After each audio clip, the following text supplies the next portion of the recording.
Did you hear about Diddy's trial? Kid Cudi, the rapper, had to testify, and that's the part I've been waiting for. His name has come up a bunch of times already. When he walked into the courtroom, you could see how nervous he was. He pulled out a cigarette and paused, like he wasn't sure what was going to happen next, or maybe he was a little worried. Back in 2010, Cassie was dating Kid Cudi while she and Diddy were taking a break. Diddy actually asked Kid Cudi to work with Cassie on something, and during that time, Cassie and Cudi started dating. But when Diddy found out they were together, he was super angry. There are some serious accusations being made about Diddy. Cassie says he threatened her and Kid Cudi, and even blackmailed her. She claims Diddy said he would release her private videos if she didn't do what he wanted. Cassie even had to pay him $20,000 just to keep him from hurting her or releasing the videos. She also says Diddy sent people to blow up Kid Cudi's car and told her he'd be out of the country when it happened. Cassie shared an email from December 2011 where she told her mom and Diddy's assistant, Capricorn Clark, about the threats. In the email, she said Diddy was planning to release 2 private videos of her, one around Christmas and another sometime after. She also said he threatened to hurt her and Kid Cudi. Cassie said Diddy made a point to say he wouldn't do it himself, but would have someone else do it. The prosecutors are now saying this supports their case against Diddy. They're accusing him of using threats, violence, and even arson. Kid Cudi also shared that more happened to him than just his car being blown up. He talked about a break-in at his home in December 2011. He said Cassie called him very early in the morning, around 5:30 or 6 a.m., to tell him Diddy had found out about them. She asked him to come pick her up. Kid Cudi was asked about what happened and shared what he saw. He said one of the women there looked really worried and stressed out. When someone asked where he had been, Cudi said he went to the Sunset Marquee because he thought it was a safe and private place. People also asked who else he had talked to that day. Cudi said he spoke with a woman named Capricorn Clark. She sounded upset, kind of like she had been crying. She told him that Sean Combs was sitting in a car near her house. During the conversation, Sean Combs' lawyer tried to stop some things from being said, but the judge didn't agree and let it continue. Cudi also admitted that he called Sean Combs, and Sean told him he was waiting for him. When Cudi got back to his house, he said everything outside looked normal. He noticed security cameras were there, but later he found out they weren't working. When he went inside, things seemed off. Some Chanel gifts he had were opened, and his dog was locked in the bathroom, which he thought was strange. Normally, his dog would be allowed to walk around freely. Cudi added that he had owned his dog for 3 years.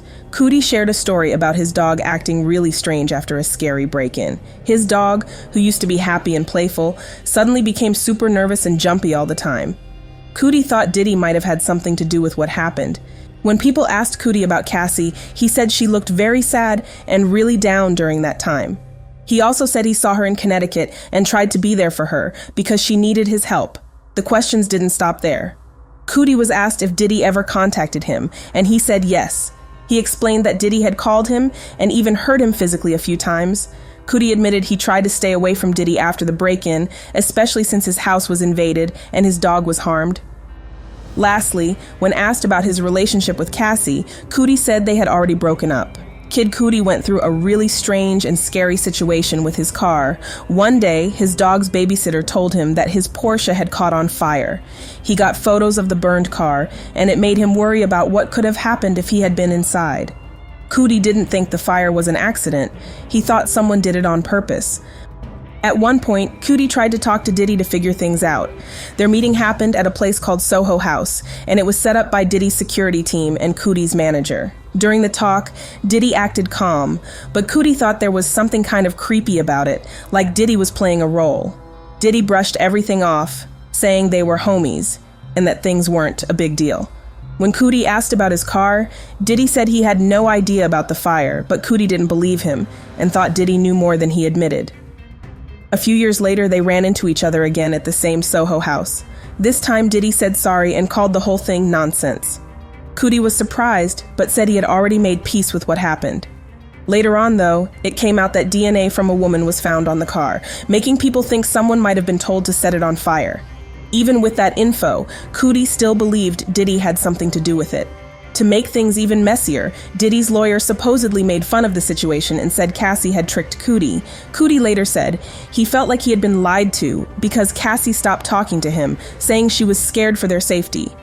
All the drama, plus Cudi's belief that Diddy was involved, shows this whole situation was full of tension and still feels unresolved. Kid Cudi shared that Cassie said she felt hurt by Diddy.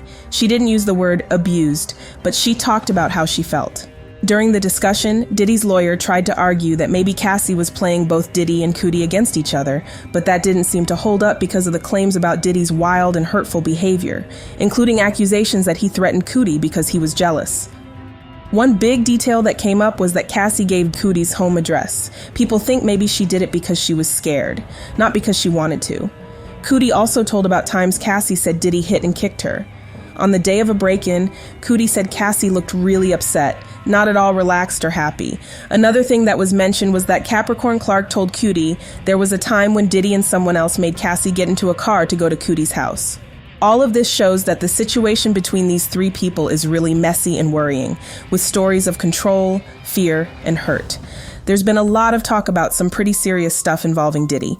People are saying that Diddy made his assistant Capricorn come to his house even though she didn't want to. That's already really bad. Then, Suge Knight mentioned that Diddy might have hurt Capricorn because she was trying to keep Cassie and Kid Cudi's relationship a secret. Suge said that Interscope had to pay Capricorn to keep quiet about what Diddy did. If this is true, it shows how many people may have helped cover up Diddy's actions. People have also been wondering about actress Lauren London, who is a good friend of Cassie. She hasn't said anything publicly since the accusations came out, and some think she might be supporting Cassie in private. Lauren is known for being very private and staying away from public drama. Others believe she might be quiet because of legal reasons, as there's a chance she could be called as a witness. But because Lauren hasn't spoken up, rumors have started to swirl. A man in Los Angeles, Whack 100, has been spreading some wild and baseless stories about Lauren, even suggesting she's somehow involved in all this. These claims have been widely criticized as false and harmful. This whole situation shows how staying silent in big cases like this can sometimes lead to misunderstandings and the spread of false information. Now, Lauren London's name keeps coming up more and more as this trial goes on. She was really close with Cassie and Diddy, so she probably knows a lot. I'm wondering if she's going to testify. If she does, I think she might talk about the abuse Cassie went through. That's super important because it shows how Diddy used violence, threats, and blackmail against people who worked with him. I'm also curious if Diddy was making money from illegal stuff. We know he did a lot of shady things and had others do them too, but was he actually earning money from it? If that's true, it could make the RICO case against him even stronger. Right now, I think the prosecutors are doing a good job building their case, especially with all the testimonies we've heard so far. It'll be really interesting to see how this all plays out. So, what do you guys think? Let me know in the comments below. Don't forget to like, share, and subscribe if you enjoyed this. Thanks so much for watching, and I'll see you next time.